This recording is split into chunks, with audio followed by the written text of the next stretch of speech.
Good evening and welcome back to Sports Talk ATL. I am Chase Earl, joined by Alex. Lord, a lot of trade talk. We're going to talk about the Hawks, some hypotheticals written by other people, what we think about them later in the show. But I want to start off with the team that's playing right now in the Atlanta Braves. The trade deadline is going to be a hot topic of discussion over these next 7 weeks. And it's already begun because, frankly, as I said, this Braves lineup, it needs a makeover. They need not just one bat, they need multiple bats, much like we saw in 2021.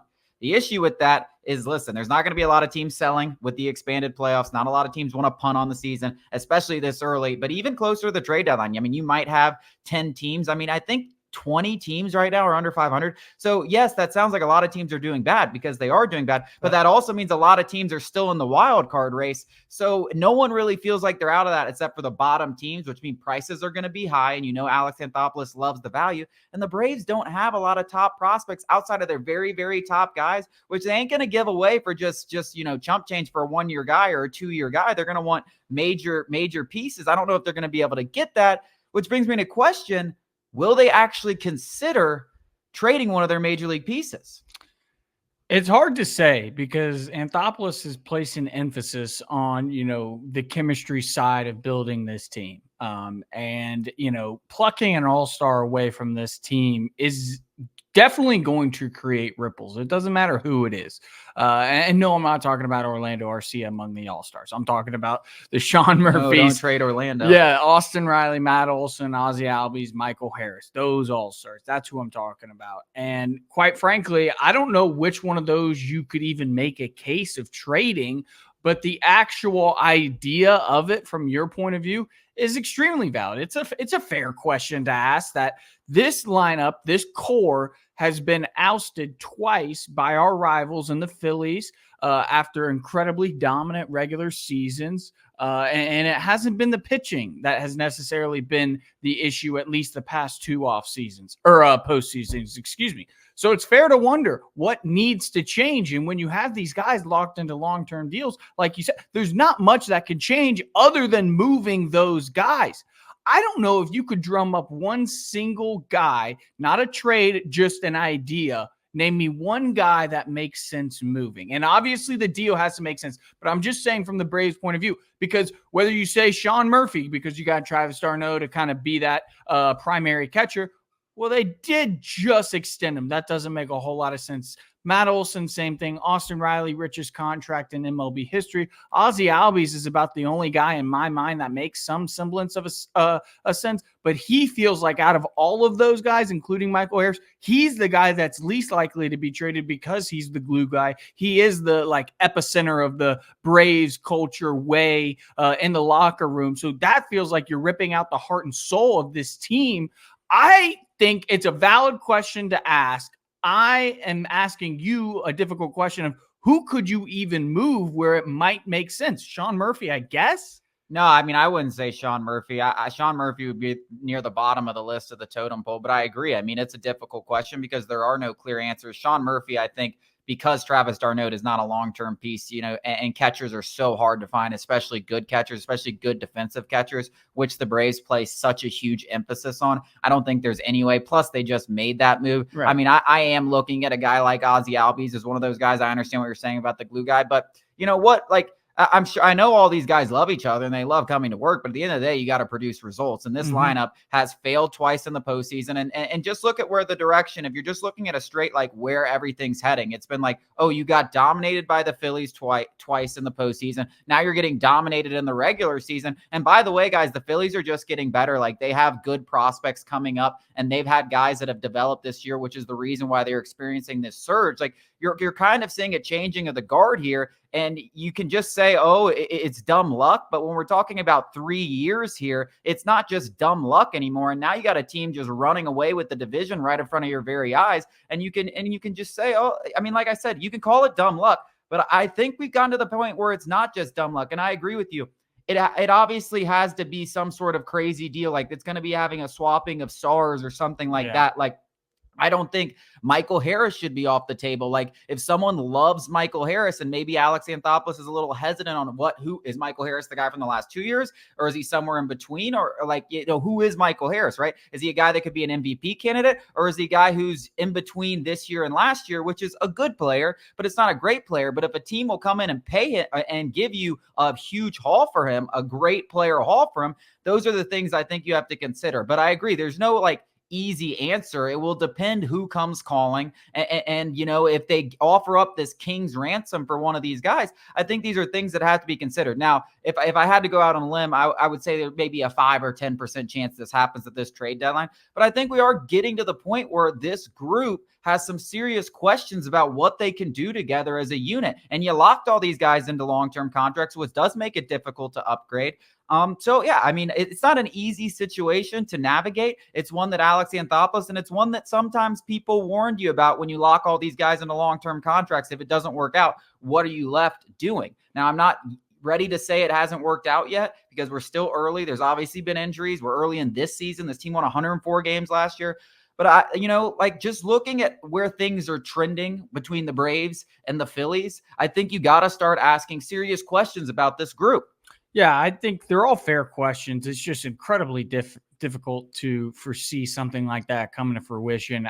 I mean, if we're having this discussion in terms of where is the obvious upgrade, we don't really want to get rid of Hurston Waldrips, the AJ Smith-Shavers, hell, the Owen Murphys. I know he just went under the knife, but you don't want to give up a guy like that. For the right price, obviously all of them could be had, but when you're thinking about Alex Anthopoulos' point of view, we're not idiots. He is going through similar thoughts and, exercises of how can I inject some life into this team? He's watching the same ball games we are. He's watching it from a bird's eye view in terms of, 10 years down the road, 5 years down the road versus just this year as well.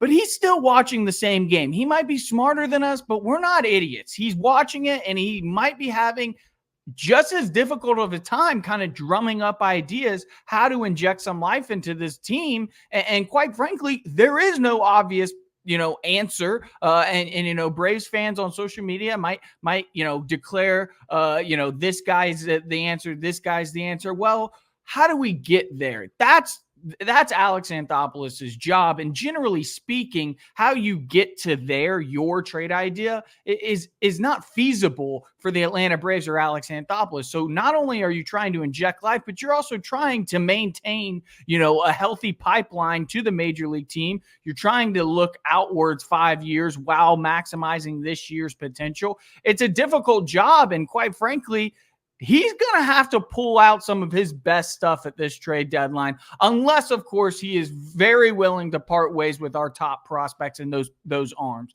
He's going to have to, ace up the sleeve type. I don't know what the obvious answer is. Yeah, I mean, I think, the direction they're going to follow is going to be that 2021 path. And you keep bringing it up. And I keep saying, as I preface these things, that it's not 2021. And Matt, that kind of magic doesn't, lightning doesn't strike twice in the same spot, as they say. And that's pretty much what it's going to take. But I'm not even looking for like guys that need to be like huge contributors. Like, it's not like Jock Peterson came in here was a world beater. It was the vibes. It was the clubhouse vibes. Like, the shifts in this organization, like everyone talks, oh, it's so good to play here. It's so nice. It's such a refreshing feel and all this stuff. And I get it, but I'm like, you got to start questioning after 3 years of this. And then we're obviously not done with this year, whether there needs to be some sort of switch in the way that these guys are thinking about things. And it sometimes it only takes one guy. Yeah. I mean, that Jock Peterson, Jorge Soler, even Stephen Vogt, who was a big part of that and just a veteran captain, those guys were so big and just kind of switching the mindset of a team that was struggling. And I think that's all it really takes, but that's so much easier said than done. Yeah, it feels like they hit on, I'm blanking on the reliever. Like the best guys in the world. Like, not even just like, not just the production. The production was outstanding. Like Jorge Soler turning around and becoming like an all-star caliber player and World Series MVP. No one saw. Eddie Rosario turning into literally Barry Bonds during the NLCS. Nobody saw. Jock Peterson being the clutchest guy, bringing out pearls. Like, who could have predicted any of that? Like, none of it really makes sense. So like, acting like we can just conjure all of that up again is pretty ridiculous, but that's what they need to do. Like, we need to find guys that have that same attitude. Out of 4 guys, let's just say 4 position players that the Braves could acquire at the trade deadline, similar to what they did, that the likelihood that all 4 work out is less likely than one working out in terms of, excellent production and also the locker room vibes. It is very rare. So I do see it a lot, Braves fans saying, 2021. And you would be, foolish to, dismiss the similarities from those 2 teams in terms of the struggles, the Ronald Acuna injury, the kind of lifelessness. There is that, it just feels like it's hard to watch the Atlanta Braves, and it doesn't look like they're having a ton of fun. No one likes getting their butts kicked. There are similarities, but also, like you said, lightning striking twice, it's not impossible. It's incredibly rare. Lightning striking once is insane, and that's what it was. 4 trades, 4 hits. You just got to hope your guys who are all-stars, I mean, I know what you're going to say is you got to have some sort of change, and there will be change. It's just a matter of who it is and how big of a change it'll be. But at the end of the day, I know that those 4 guys had played a pivotal role in the Braves World Series. But you know who also did? Freddie Freeman, Austin Riley, your guys who are already in the building. And that's got to be the backbone of this team. We could talk all we want about the outward additions and how they can, bring some life. But at the end of the day, Austin Riley, wake up. Matt Olson, wake up. It's time to put the team on your back. And I get it. They're trying really hard. But at the end of the day, we could, speak till we're blue in the face about additions and what they can bring. But at the end of the day, it's got to be the guys in-house that wake up. Yeah, and we're just assuming that happens. Like with the trade deadline where it's like, okay, those guys wake up, and now what can the trade additions give us? Like, they'll wake up. I'm not worried. I'm not, like I said, I'm worried about this Braves offense that's currently constructed. I'm not worried about Matt Olson and Austin Riley being pivotal pieces of this team at some point offensively. Okay, we'll go for Mike Harris, Ozzie Albies, same with Ozzie Albies and Michael Harris. I firmly believe those guys will be better, but the rest of this lineup needs to be upgraded. Like I'm looking at Orlando Arcia. I'm looking at Jared Kelenic. I'm looking at Adam Duvall. I'm looking at all those guys, and I'm like, we need to figure out a way to replace those spots with better offensive players, at least 2 of them, right? Like that's what we need to do. And whether it's a platoon option in the outfield or whatever, supplement. The other thing, Jared Kelenic has not been all right. Yeah, I mean, all right. Like the fact that we have to say Jared Kelenic has been all right in his sub 700 OPS. Like, come on, give me a break, guys.